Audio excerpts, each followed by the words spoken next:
ओम श्री परमात्मने नमः। अब श्रीमद् भागवत गीता का हम अध्ययन कर रहे थे और उसका दूसरा अध्याय चल रहा था। दूसरे अध्याय के 10वें श्लोक तक हो चुका है। आज हम दूसरे अध्याय का इस 11वां श्लोक पढ़ेंगे और उसका अर्थ समझेंगे। अशोच्यान अन्वशोच तवम प्रज्ञावदान च भाष्ये गताशून अगताशून च न अनुशोचति पंडिता।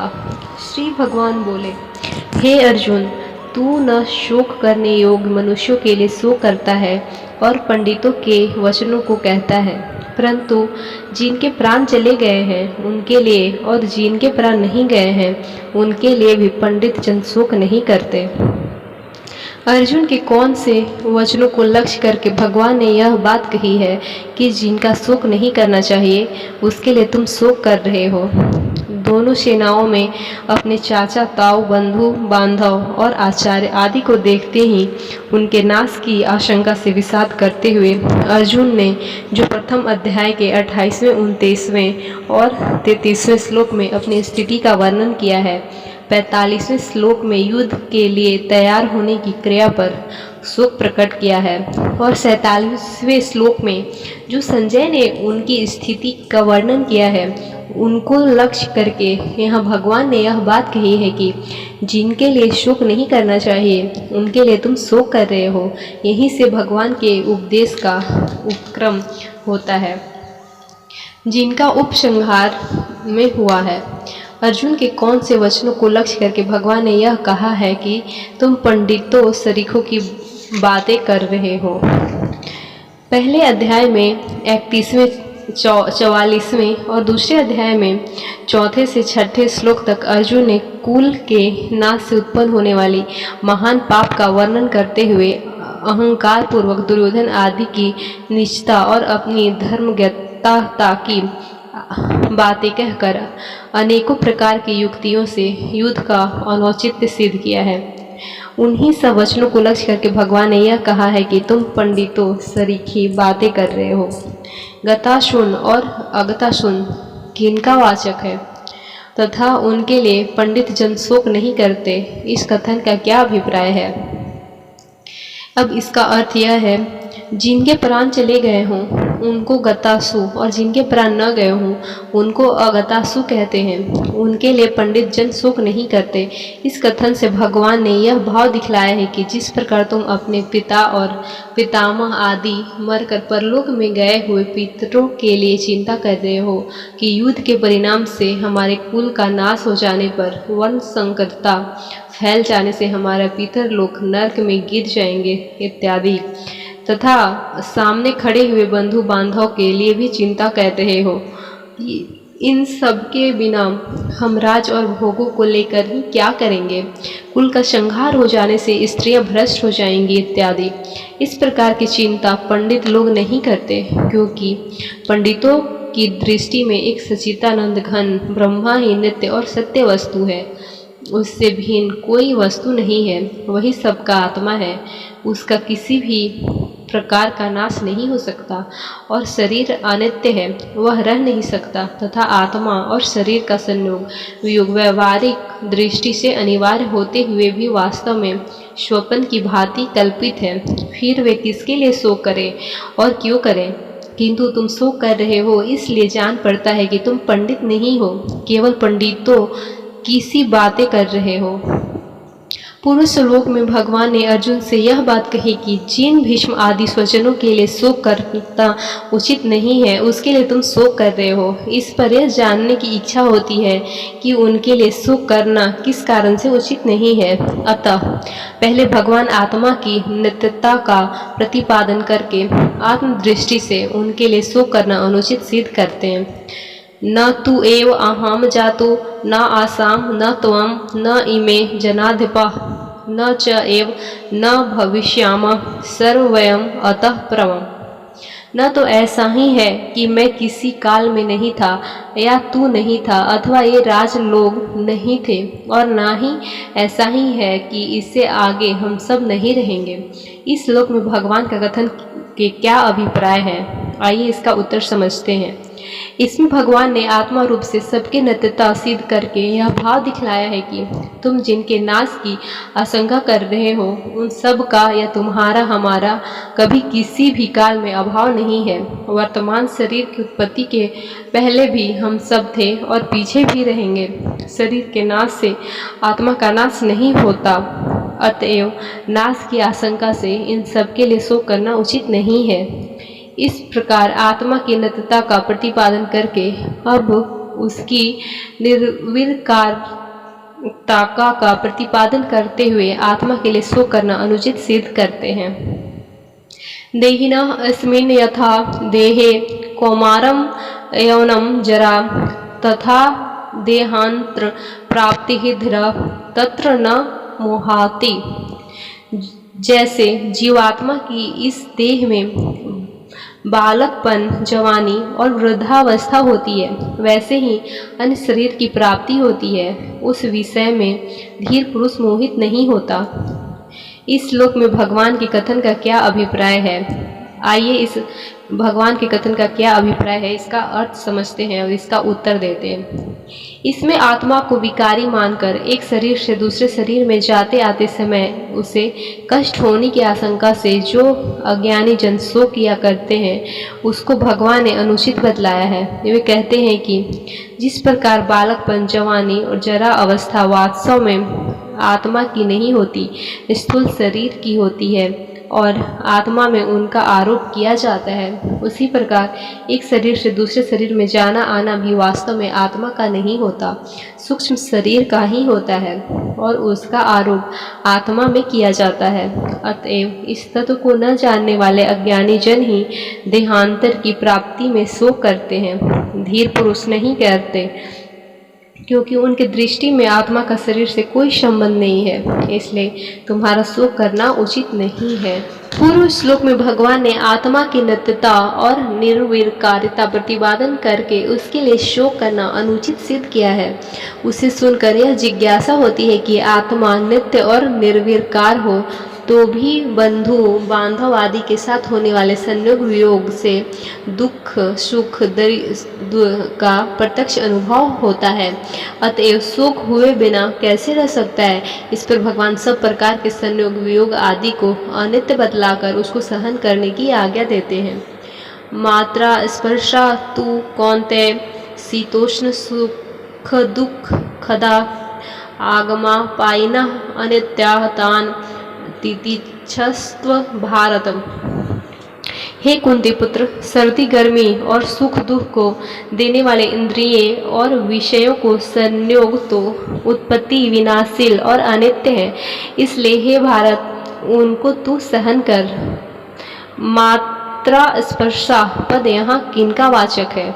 आइए इसका उत्तर समझते हैं। जिनके द्वारा किसी वस्तु का माप किया जाए, उसके स्वरूप का ज्ञान प्राप्त किया जाए, उसे मात्रा कहते हैं। अतः मात्रा से यहाँ अंतःकरण सहित सभी इंद्रियों का लक्ष्य है और स्पर्श करते हैं कि संबंध या संयोगों को अंतःकरण सहित इंद्रियों का शब्द स्पर्श रूप से रस गंध आदि उनके विषयों के साथ जो संबंध है उसी को मात्रा स्पर्शा पद से व्यक्त किया गया है।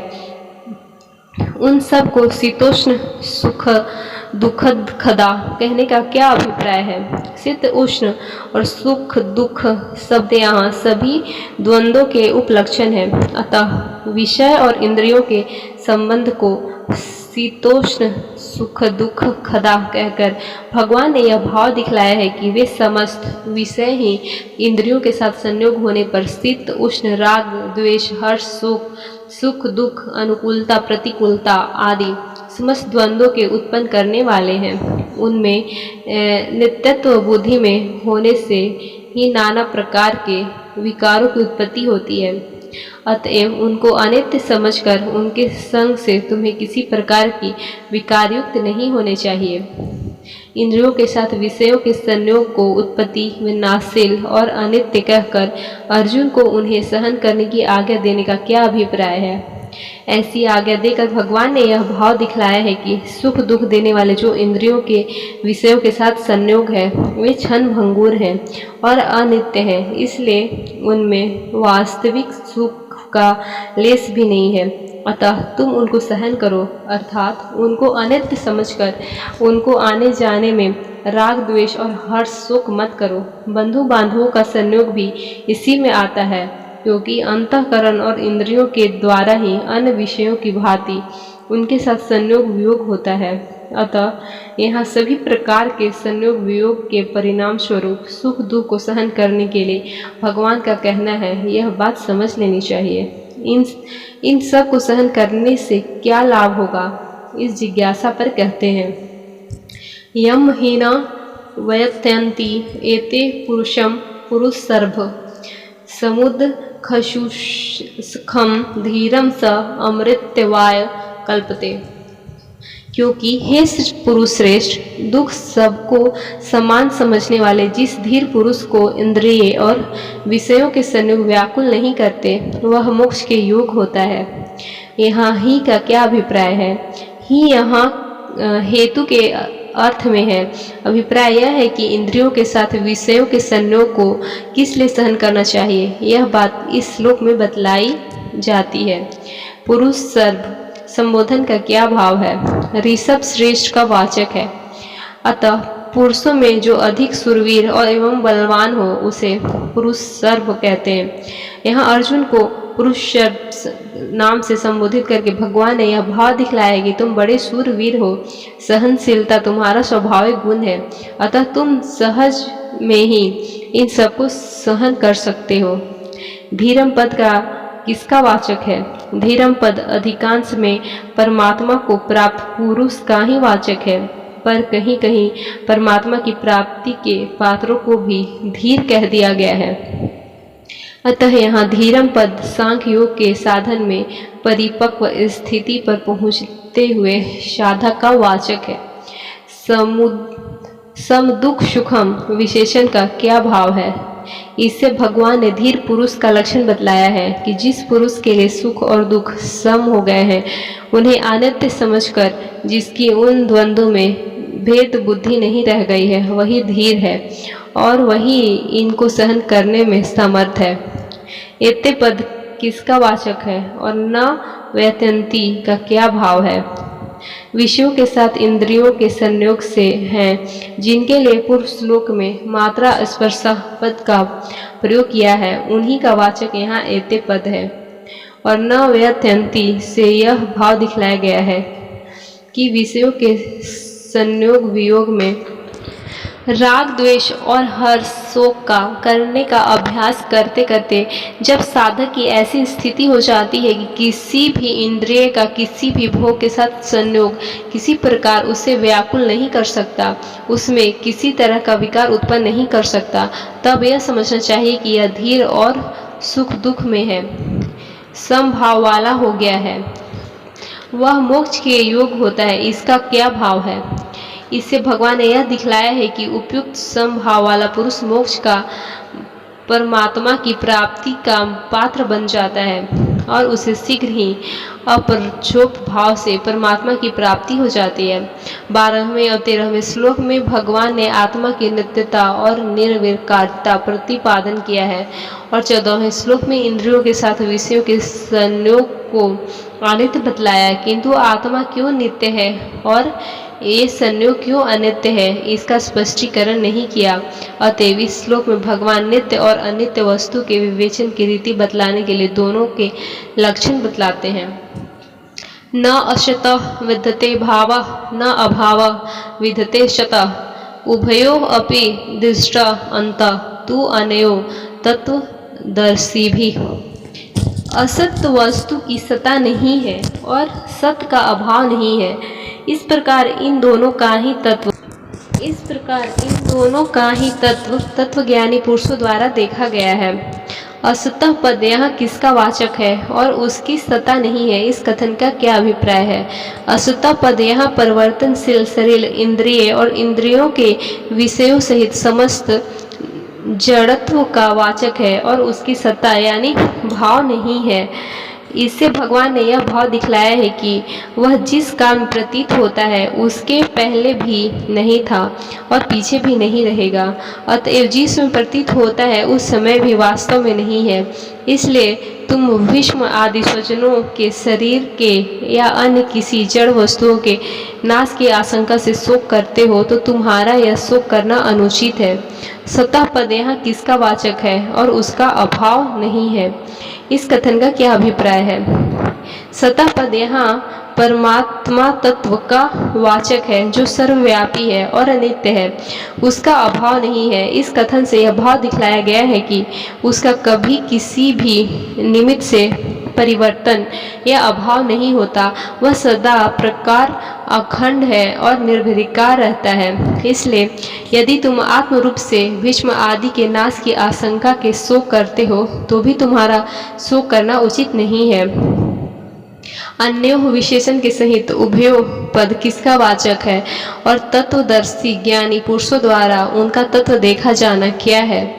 अन्यो विशेषण के सहित उभयो पद उपयुक्त असत और सत दोनों का वाचक है तथा तत्व को जानने वाले महापुरुषों द्वारा उन दोनों का विवेचन करके जो यह निश्चय कर लेना है कि जिस वस्तु का परिवर्तन और नाश होता है वो सदा नहीं रहती, वह असत है, अर्थात असत वस्तु का विद्यमान रहना संभव नहीं है, और जिसका परिवर्तन और नाश किसी भी अवस्था में किसी भी निमित्त से नहीं होता, जो सदा विद्यमान रहती है, वो सत है, अर्थात सत का कभी अभाव होता ही नहीं। यह तत्वदर्शी पुरुषों द्वारा उन दोनों का तत्व देखा जाना है। पूर्व श्लोक में जिस सत्य तत्व के लिए यह कहा गया है कि उसका अभाव नहीं है, वह सत्य तत्व क्या है, इस जिज्ञासा पर कहते हैं अविनाशी तु तत्वधेयेन सर्वम् इदं ततं विनाशम अवयसे अस्य न कसिचित् कर्तुम् अर्हति।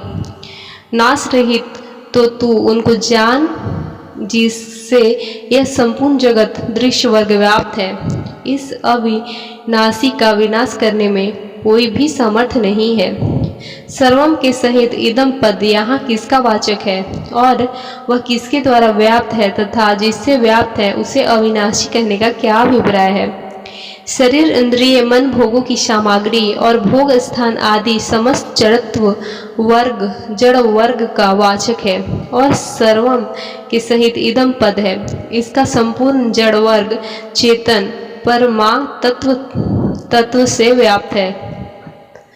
उस परमात्म तत्व को अविनाशी कहकर भगवान ने यह भाव दिखलाया है कि पूर्व श्लोक में जिस सत्य तत्व का मैंने लक्षण किया है तथा तत्वज्ञानियों ने जिस तत्व को सत्य निश्चित किया है वह परमात्मा ही अविनाशी नाम से कहा गया है। इस अविनाशी का विनाश करने में कोई भी समर्थ नहीं है। इस कथन का क्या भाव है?